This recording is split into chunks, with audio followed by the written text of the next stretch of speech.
Hello, good afternoon. Greetings from Startup Grind Jos, Startup Grind Asaba, Startup Grind Enugu, and Startup Grind Lokoja. My name is Mayo Kwadioti. I am the chapter director of Startup Grind Jos, and it's my pleasure to welcome us to today's Startup Grind event.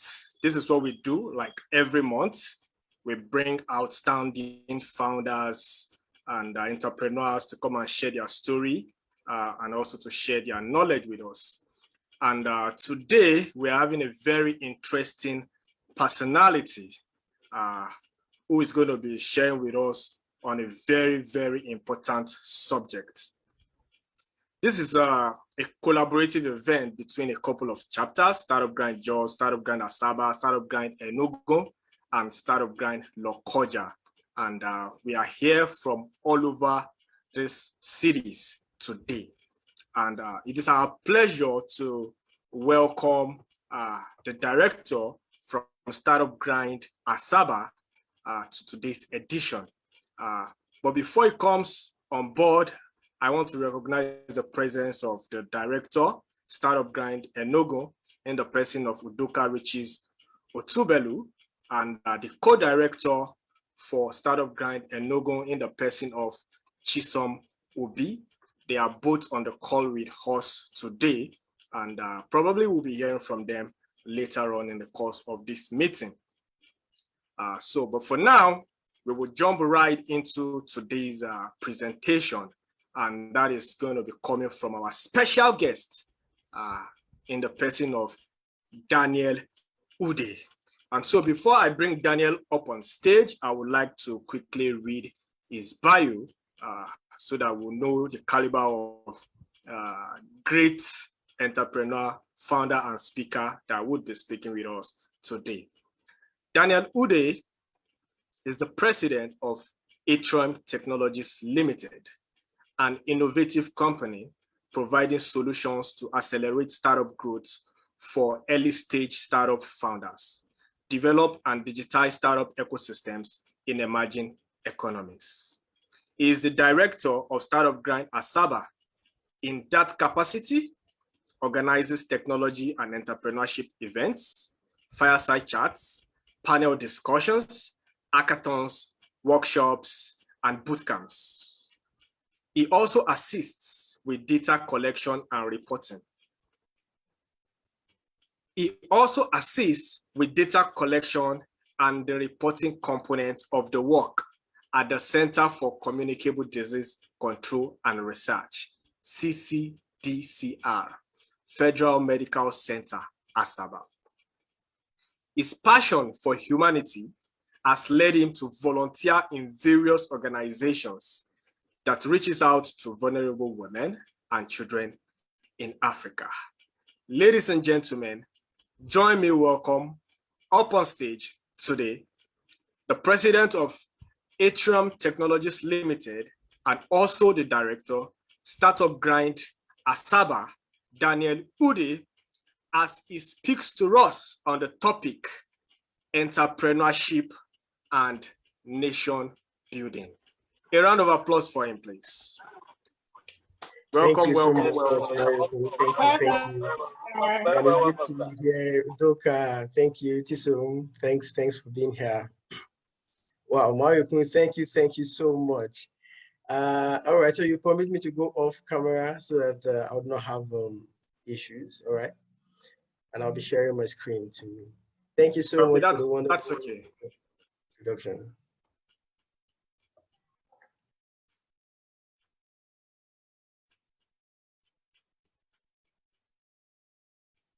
All right, can you see my screen? Yes, we can. All right. So thank you so much, Mario. Thank you for inviting me to speak on this topic, entrepreneurship and nation building. My name is Daniel Ude. I'm the president of Atriom Technologies Limited, and I'm also the chapter director for Startup Grind Asaba. All right, so today we'll briefly look at 7 aspects of the discussion. What is entrepreneurship? So that we can set a foundational understanding. What are the current realities? Okay, and what is nation building? And why are we talking about nation building and entrepreneurship now? All right, so then again, we'll look at how societies has evolved, looking at industrial revolutions, and then what the responsibility of nation building is, and then what is the new thinking that is needed to be able to drive the kind of nation that we envisage. So entrepreneurship basically is a pursuit of opportunity without regard for resources currently controlled. Okay, so it all starts with an idea that passes through some processes, but at the end of the process, you have an output, which is either a product or a service that has commercial value enough to attract revenue. Okay, so that is basically what entrepreneurship is about, is the pursuit of opportunity without regard for resources control. So as an entrepreneur, you don't just say, oh, I don't have this and that is why it's not happening. You go out there and make it happen, really. So that is the mindset with which a person does that. So now, as economic activities happen, as these entrepreneurs exchange value for money, all right, so they're able to generate income for themselves. So the income then is moved into probably savings or taxes for the government, or even to their own personal expenses. Okay, so the government is able to generate money from the activity. The ones that is being saved in the bank is able to, probably the bank lends it to other businesses that are involved in other production of goods and services, okay, and drives more economic value. All right, so and then the whole chain keeps going like that. And so through entrepreneurship, jobs are created, wealth is created and shared. Okay, so we have, as this happens generally, we have an increased GDP for the nation now, an improved standard of living. As businesses begin to generate value within the components of the production factors, they need people to be able to do that. The people are paid to do that, okay? And as the business increases, the standard of living of the people basically just improves, all right? So let's think of the standard of living, for instance, in a place like Dubai, as compared to the standard of living in a place like Nigeria, all right? So there's vast difference there. So it is because of the economic activities happening that is able to drive that high. Again, when we look at entrepreneurship and nation building, one of the things it achieves is a balanced regional and community development. So we don't have overcrowded cities, because again, when ventures are established in rural places, people begin to migrate from the urban places into the rural places, then driving economic development, driving infrastructure, and driving other components associated with industrial development that comes with establishing new businesses. Now, again, the people are then able to create, increase their export, or increase their export in terms of creating economically viable products and services that are able to transfer to other parts of the world for in exchange for value. So basically, entrepreneurs are national assets, okay, who help improve the standard of living, create wealth, and with their ventures, okay? So, and the way they're able to create wealth with their ventures is to spot out the opportunities that exist when they discover gaps between what is needed and what is available, okay? So they are able to provide for the people what they want. They're able to solve a problem, basically, okay, that is a commoditizable problem, a problem that you can exchange in value. So as you're able to spot those opportunities, they are able to increase the standard of living and then create wealth for the people. All right, so current realities are at present. Okay, so the power of the small businesses and entrepreneurs cannot be underplayed at all. Take, for instance, the current realities in Nigeria. Okay, so SMEs contribute 48% of national GDP. Okay, and account for 96% of businesses and 84% of employment. Okay, so that is the power that exists in there. All right, so and they account for about 50% of industrial job and nearly 90% of the manufacturing sector in terms of number of enterprises. Again, most of my discussion today will be focusing on the country, our country, Nigeria, really. Okay, so when you live in a place like Nigeria, where you basically have to like cater for yourself, basically. Okay, so you just find a way to survive. And one of the wonderful things about the SMEs and the small business and entrepreneurs is that they are the engine room of every economy, majorly. They help sustain the jobs, they help create jobs, they help sustain the economy, they help drive the flow of income into the region. Now, so because they look for opportunities, okay, and they spot gaps that are able to fill that, they think differently generally. All right, so the entrepreneurship leads one to think differently. And then it is this different kind of thinking that leads to change in building the nation. Okay, so again, a nation like ours, we must understand that we need a different thinking. And I'm glad that we are all here, okay, leaders in the various places, okay. It's a different kind of thinking that is needed to change a nation. All right, so let's look at some of the models of entrepreneurship that's popularly known. So, one of the things that was very much noticeable when I came to Asaba was the fact that I felt like they were engaging in businesses that wasn't a business.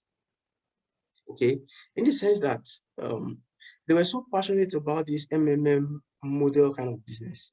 All right. Now, that created in the short term gain for those that benefited from it, all right? But in the long term, it left us the worse off. Okay, so while a lot of people thrive because of the kind of system we have, the porosity of it, okay? So people find ways to thrive upon that porosity, okay, and get short-term gains for themselves. But when we look at entrepreneurship and national development, it is not just about the short-term gain, okay? It is about the sustainable growth of the entire society, such that the business is contributing positively and creating positive value to the society. Now, so this brings us to nation building, really. Since we've spoken about entrepreneurship, or we've said the foundational understanding of what entrepreneurship is, which is the pursuit of opportunities, regardless of the resources currently controlled. And what is nation building? Nation building, first of all, is a process. It's a continuous process. It is never ending, okay?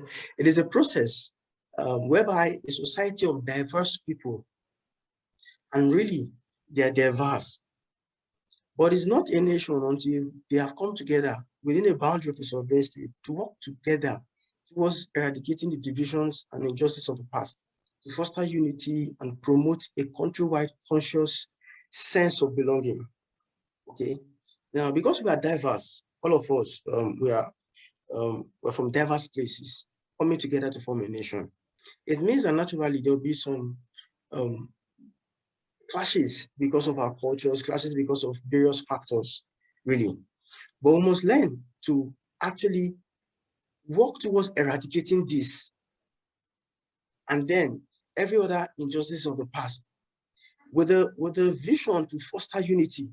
Of course, without justice, there can be no unity. When people, when a part of any region within a nation feels like there is an injustice being done, okay, you cannot foster unity in that kind of environment.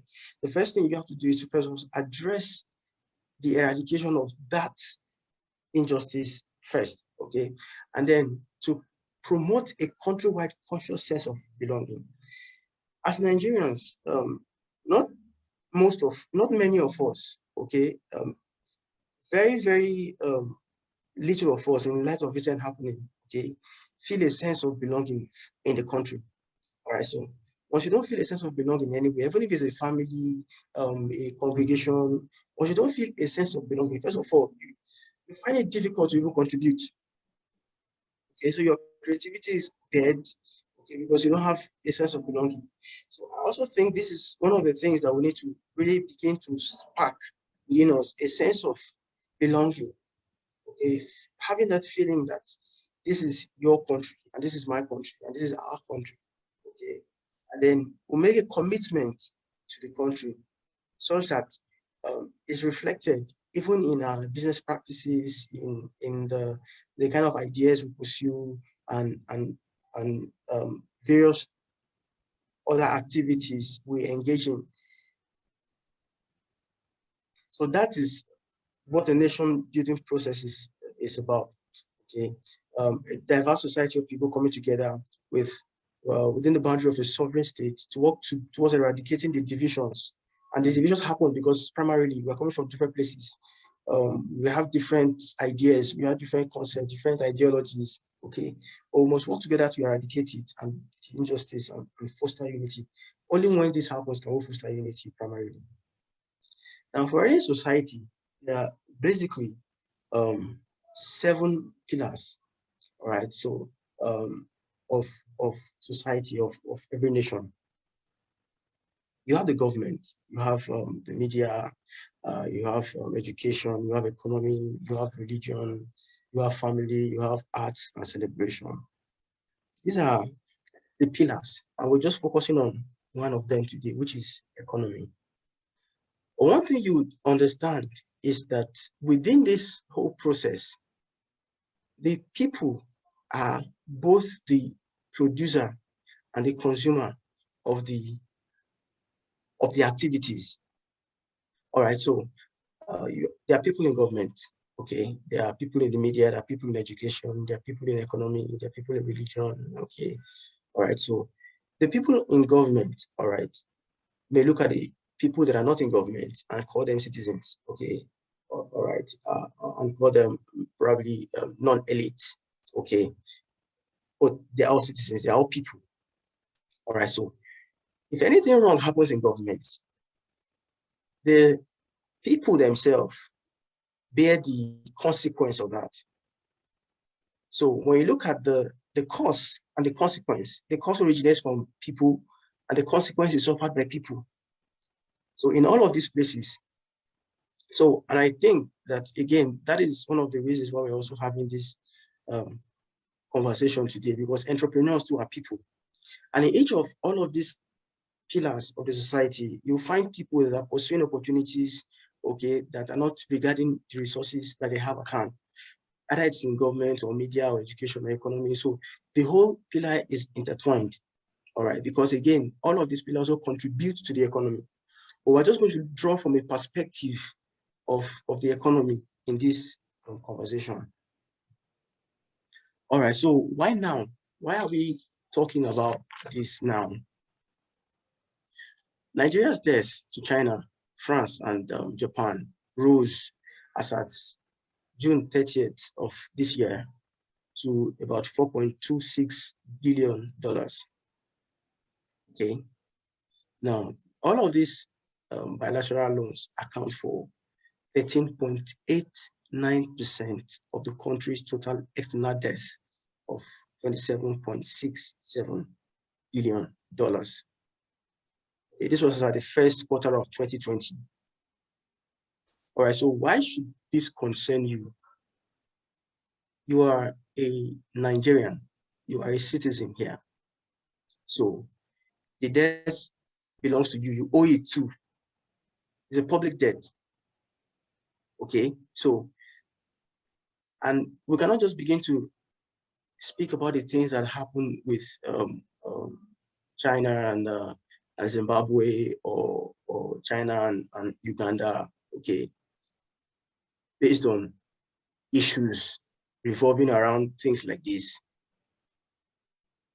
So now, Nigeria's total import record, okay, stood at $6.1 billion in June this year.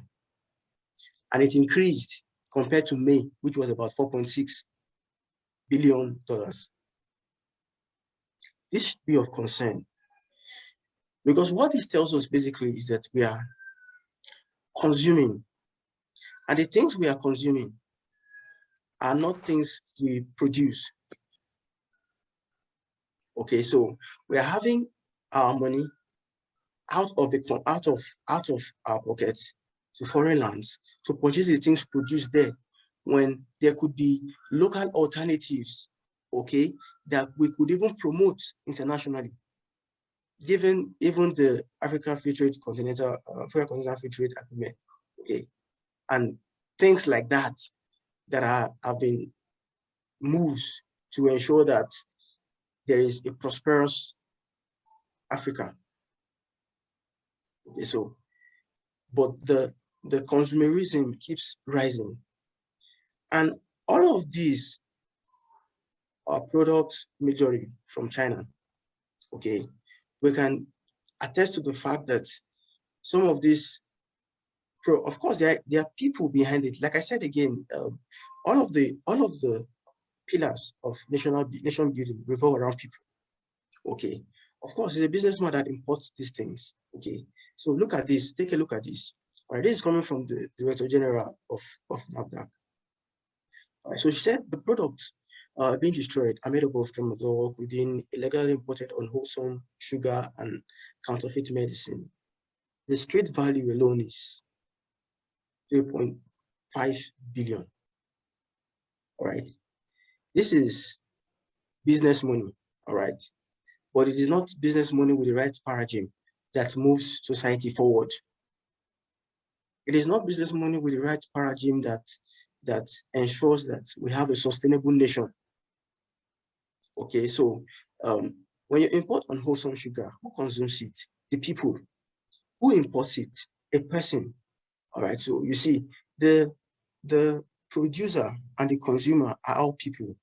Okay, so then we now see that it is really a people factor, really.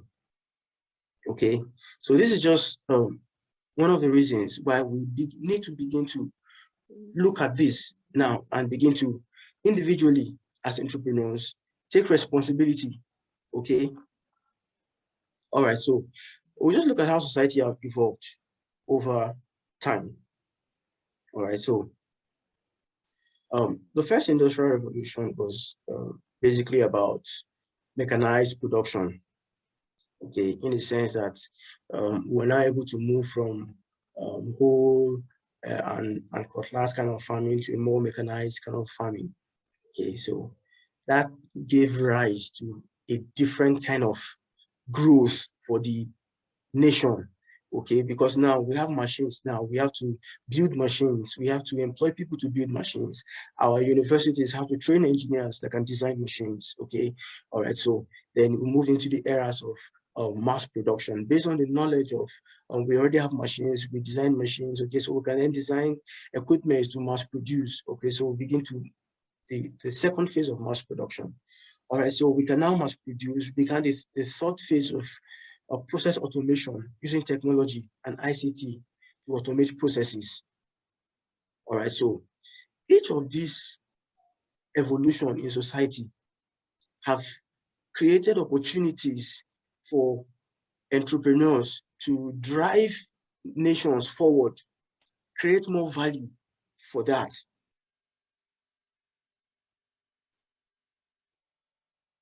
Now, the fourth revolution is characterized by a fusion of technologies that is blurring the line between physical, digital, and biological sphere.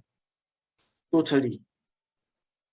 Okay, so I remember a while ago seeing this movie, Game One. All right, so the movie was based on a virtual reality concept where you have to put on your virtual reality glasses and then you get into another world and then interact in that world. All right, so guess what? We now have metaverse. So, all right, so all of these opportunities, and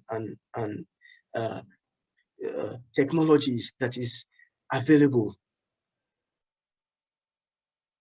we need a different kind of thinking as a people to be able to leverage on this revolution or on this evolution of society to ensure that we position to drive our nation forward.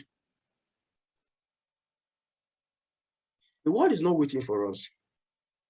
In as much as we, because again, the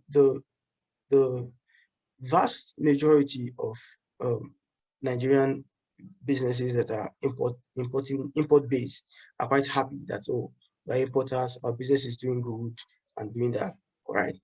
But then again, when we explore local alternatives, we see that in the long run, for everybody, it is better that we begin to explore the option of reducing our consumption, okay, and increasing our productivity and our production. All right, so where does the responsibility of this nation building and entrepreneurship lie? Okay, well, we have already established that it is a people factor, because whatever the sphere you are in, either it is government or economy, as long as you are in the society, okay, people are the cause and people experience the effect. Okay, so and then it bears a question of leadership. So everyone everywhere must now take leadership, not based on the oppressive kind of system that we have experienced or that we know, but in a servant leadership style. We must begin to take responsibility and know that this is our country, this is our nation, okay? And the activities of the entrepreneurs drive the economy. Without money, there can be no election. Without the creation of value and the exchange of that value for money is what fuels that. And people are at the helm of that. So we must begin to take responsibility. And first of all, define our sense of nationhood. And you must really resolve within you, because if that is not, if you don't really feel a sense of belonging among the people, there's nothing productive you can produce. Then the businesses that create the value, we must now begin to look at creating positive value. Now, then for the government, we must look at infrastructure. In this case now, we mean every other thing that we know, policies, all of those things that we know that is needed for these things to happen. And this is where the responsibility lies. Among us, the people, we must be able to set a standard for ourselves. Okay, when we import cheaply and we import cheap goods at the expense of the lives of fellow countrymen, that doesn't even show any patriotism. So it is with that sense of patriotism that we must now begin to look at, with new thinking hearts, these issues and concerns. The businesses too must create positive value. And then the enabling environment must be there too. Entrepreneurial activities mobilize public wealth, and new thinking leads to change. All right, so there are various things we need to begin to think new, in a different way. All right, but I'm just going to talk about two of them, which is scalability. Okay, so scalability is the ability to meet more need without having to increase your cost, to be able to serve more people without having to increase your cost. Now, majority of okay, I was taking a course with one of those, and we were made to read an article. Okay, so the idea of the article is that Africans are enterprising, but there are not many enterprises being built, or people are not building enterprise. All right, so you go to the street, you see the hustling spirit of us Nigerians, you see the way we hustle, okay? But it is practically not scalable. You can't, without you, you can't do it without you. You cannot yield money without your presence. So there are no systems, there are no structures, okay? So the business can't even scale. And without scalability, the potential of attracting investment, which is also a positive for the region in which that business is. Okay, so that opportunity, you can't even access that opportunity because this is not scalable. All right, so another thing that we must begin to think differently is import substitution and export promotion. Okay, now thinking about this and creating a scenario for this to be possible means that there'll be more jobs because there'll be factories that are producing things that are going to be exported. Okay, so that value, that chain alone will create employment, will create various, it will create wealth, because now, as opposed to our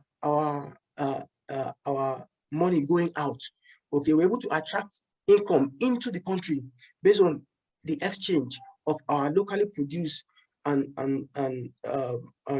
promoted products and services. All right, so these are some of the things that I think we need to begin to look at very, very differently. All right, talking about scalability, for instance, I'm selling drinks, for instance. All right, in that my place where I'm selling the drinks, I can only sell drinks there. Probably anyone who wants to buy drinks will come and meet me there. Okay, then I imagine when I now integrate probably a mobile application, for instance, where from anywhere, people that want drink can actually order my drink, and voila, I'm everywhere at the same time. So people from various places can now order my drink. Okay, so I've achieved a degree of scalability, leveraging on technology. So that is why it is important to begin to think with this new mindset. So, all right, like I said, it is a continuous process, and inspiring aspiring entrepreneurs through education. And that is one beautiful thing about Startup Grind, which we are a part of. Okay, so the education is important. Positive role modeling is important. A country that rewards mediocrity and a country that rewards corruption will expect more people to toe that path. But a community that extols integrity and all of these good virtues, okay, through positive role modeling, will breed people accordingly. So then there must be a commitment to startups by making risk fund available, because these businesses, basically, the scalable kind of businesses are really experiments, basically. All right, so risk fund needs to be available, mentorship needs to be available, and then the limitations regarding regulations and policies must also be addressed, such that it is okay. A while ago, we saw some of the tech companies being suspended from operation due to some CBN regulations. All right, and we are grateful for the bills that are coming up, startup bill, to ensure that there is a framework. Okay, now these are some of the things that needs to be addressed, really, because again, in Africa, the scalable kind of model is still very new. So it might pose a little bit of challenge, but some of these are the things that, in my opinion, needs to be thoroughly addressed. And everyone is a leader in their sphere. All right, so whether they decide to lead or not, but for the whole of the nation, for the benefit of the whole of the nation, and for the progress of us as a people, okay, I think it is time for us to begin to review the models with which we approach businesses, the value we create, the positive values that we bring to the society as a whole. So thank you very much.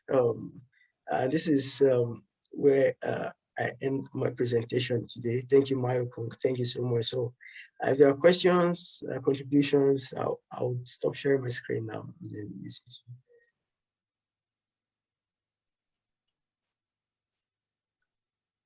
Thank you very much, Daniel Ude, our special guest for today, our speaker, for taking us through this session on entrepreneurship and nation building. It has been really, really educating and enlightening. And I'm sure our participants have learned a lot from this, because I have learned so much from your presentation. Thank you very much, Daniel Ude. So Chisholm says, nice one, Daniel. Thank you so much. So right now, I'll be throwing the floor open for questions. So please, if you have any questions for Daniel, you have the floor now. If you have any question, kindly unmute yourself and ask. I see a number of us on the call, so please let's contribute to this discussion. Okay. Beautiful. Beautiful one. Beautiful topic. Thanks, Mayokun. You were pronouncing Daniel Ude before. You now pronounce Daniel Ude. So thank you. Yeah. So great job, Daniel. I'd like to lend my voice to this. I'll be brief. 5 minutes. I hope it's brief. So, or 2. Okay. So anyway, great topic. I like us to have more of these kind of conversations and then back it up with action.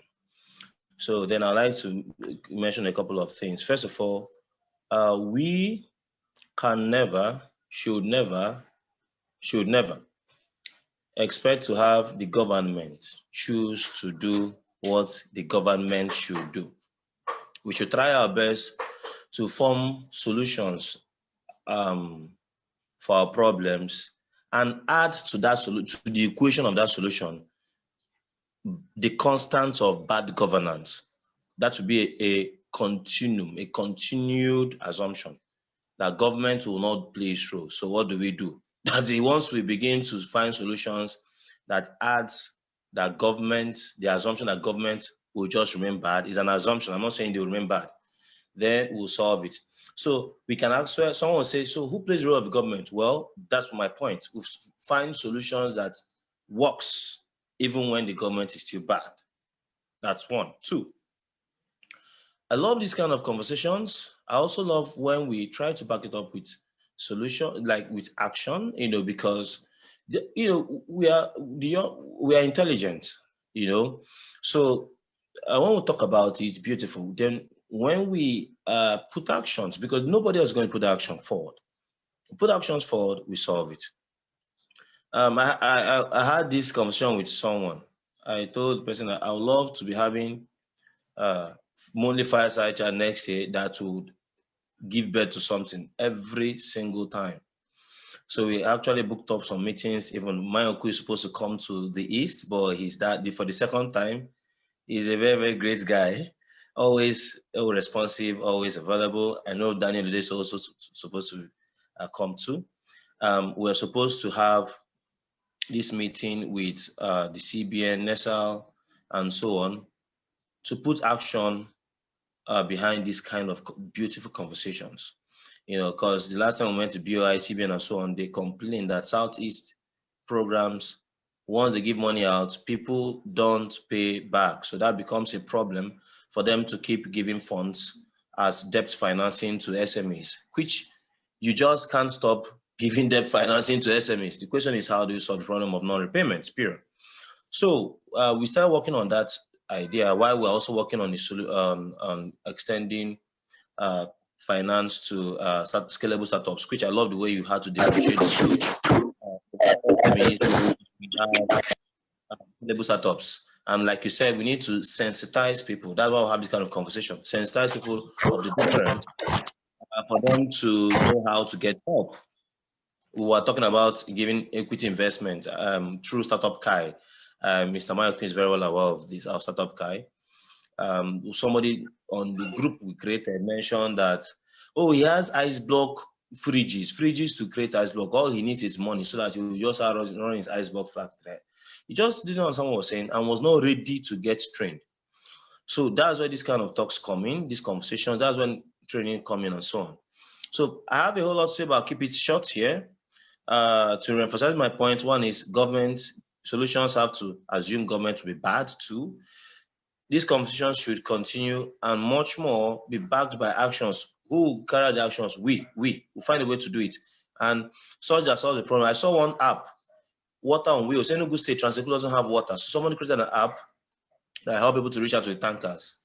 But if I was to create a solution to the water problem, because we have the issue of water, we have the issue of reaching out tankers during dry season, I'll follow Elon Musk's advice. He said, if you want to solve a problem, don't make it to be as good as what you have existing. Don't make it to be better than what is existing. Make it to be way better, way better. And in my own words, I'll say make it to be such that solves the problem from the taproot. Okay, so that's a beautiful idea to bring up such apps, but then the problem is we still don't have water, you know. So what I'm trying to go to is people, I love the fact you talked about different industrial revolutions that we've had. So people normally, because we are creating apps now, people now follow the trend of creating apps to raise money. That's the last point I want to make. We need to solve the problem of people trying to copy what is happening abroad. 1, 2, we need to solve the problem of people trying to solve a problem or do what other people are doing just because they're going to raise money from it. But it's a difficult problem. We probably will use moral suasion and any other means we have to use so that we don't start to create an app and then begin to find market fit. We look at the problem, we are passionate about solving it, whether it raise money or not. I'm sure Mayokun, Daniel, we've not been consistent in Enugu, but Daniel and Mayokun have been consistent with their Startup Grind events monthly. And then there's nobody gives you money for it, but you're passionate about it, so it just keeps happening, really. So when we begin to find a solution to youths, entrepreneurs who are problem focused, that's what entrepreneurship is in the first place. Problem focused, which is almost not present, then we have a committee or have a group of individuals to work with. Thank you. Thank you very much, Udoka, for that contribution. You promised you will take 5 minutes, but ended up taking about 15 minutes. I know you're a great orator. You're not a man of few words at all. If we give you the time, you will keep speaking on and on. But that was a good contribution to the discourse. Thank you so much. We would be calling it a day very soon, but I still want to throw the floor open for anyone with questions or contributions. I see a number of great guys. May I just add something to what Udoka Okay, you want to respond to that? Exactly. Okay, great. All right. I think the things you mentioned are amazing, and they are just the point. Okay. But I also think that is why communities are very, very important. Now, for communities to talking about the payment of the issues of paying back loans. Okay, so one of the reasons why these loans may not be paid back maybe because the business is not properly managed. Okay, or okay, so but when the entrepreneur is part of a community, as Startup Grind, for instance, okay, we're able to actually interface with ourselves and see how we are doing. All right, so that solves the challenge of that. All right, so in terms of product to get money, again, these are people problem. Okay, these are people problem. It is about reorienting them, okay, and giving them the necessary education, really, basically, to understand how to drive for success, really, basically. So I think it's a people problem, and that is why communities like this are very, very important too. I still see Last time we had a mentor matchup challenge, okay, organized by 234 Finance. Okay. There were amazing people there. There were amazing entrepreneurs entering for the challenge, really. So we do have innovative businesses and we do have businesses that are thriving. But one of the things I think that is lacking is the support system, basically. And I believe that when that support system is in place, the businesses will fail less, and then the repayment will be, the rate of repayment will increase, basically. So that's my take on that. Okay, thanks for that response, Daniel. Great insight. So do we have any question or contribution from Ezine, Chibweze, Chisom, John?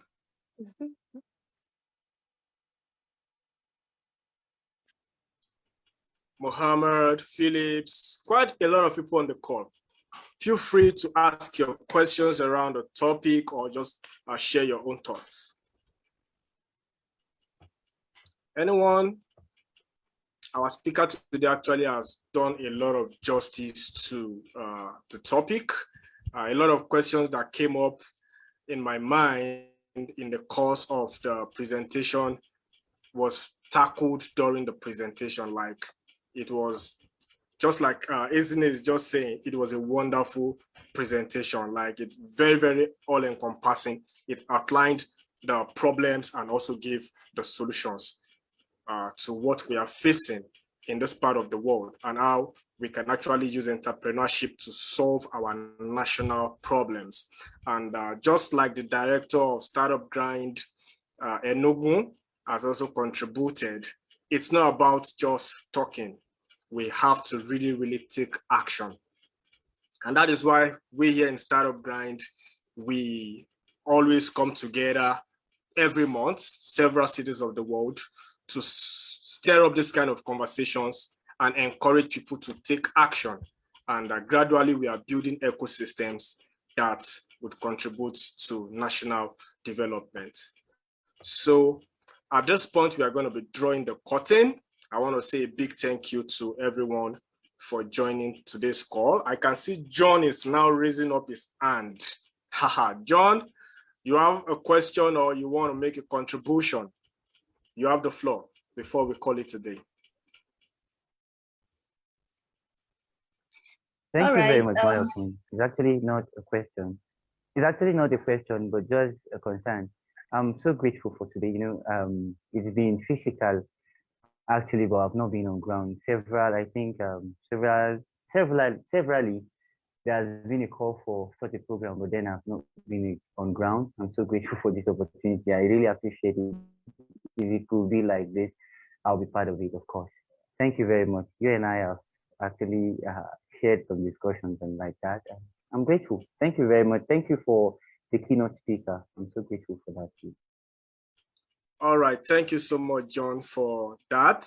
I'm excited that you could join today's event virtually. The physical event may not be comfortable for everyone because we all move from time to time, but then today, which is a virtual event, we are glad you're able to make it. And interestingly, this event is also being live streamed on Facebook. So there will always be a copy of the presentation. You can go and watch it again. You can go and watch the session and keep learning from what we have learned today and keep taking action, because that's the most important part of it all. It's not about just listening, it's about doing. So I think Chisom was about to say something. Chisom, you have something to say? Oh, yes. I want to thank Daniel for a wonderful presentation.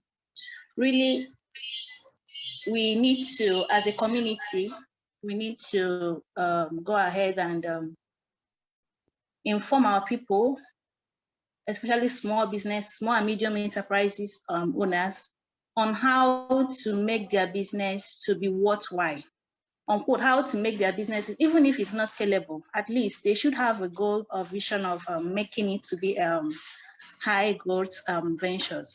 So I really love this conversation. as Doka said, I think we should put more actions behind it so that we'll build a better Nigeria, a better nation. Thank you so much, Daniel. Thank you. Thank you very much, Chisom. At this junction, I would call on our, Mohammed is raising up his hand. Guys, all right, Mohammed, you have the floor.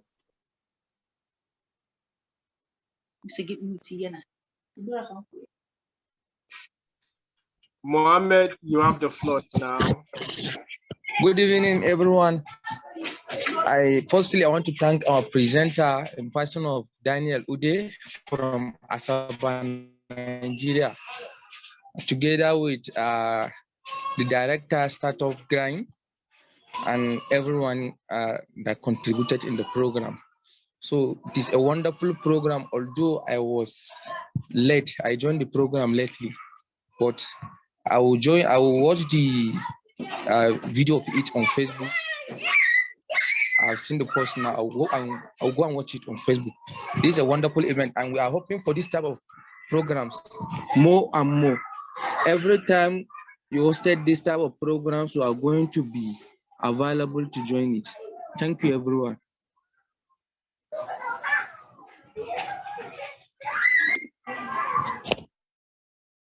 Thank you, Mohammed. Thank you for taking our time to join today's event. And we are so glad to have you here. I want to announce once again that this edition of Startup Grind is a collaborative event between 4 chapters: Startup Grind Jos, Startup Grind Asaba, Startup Grind Enugu, and Startup Grind Lokoja. And we promise to bring more of this kind of events and networking sessions to you. And so after this event, after this presentation now, where we finally call it a wrap, we will throw open a breakout room for us to network with ourselves. But before that, I just want to leave, I want to throw the floor open for our special guest to just give us a parting word. So over to you once again, Daniel. Thank you so much. Thanks for all your nice comments. I just want to say that this is our country, and whatever happens in it is our responsibility. The time has come where we'll no longer sit at the sideline and watch as things go bad, but we'll take up our responsibilities as a component of the nation, and then do what we need to do, creating value that is positive and that moves our society forward. Okay, and then doing the much we can to ensure that those around us get education and begin to understand the intricacies of patriotism, really. And once we get it right at that point, I believe that every other thing that we do from there would make sense. Thank you very much.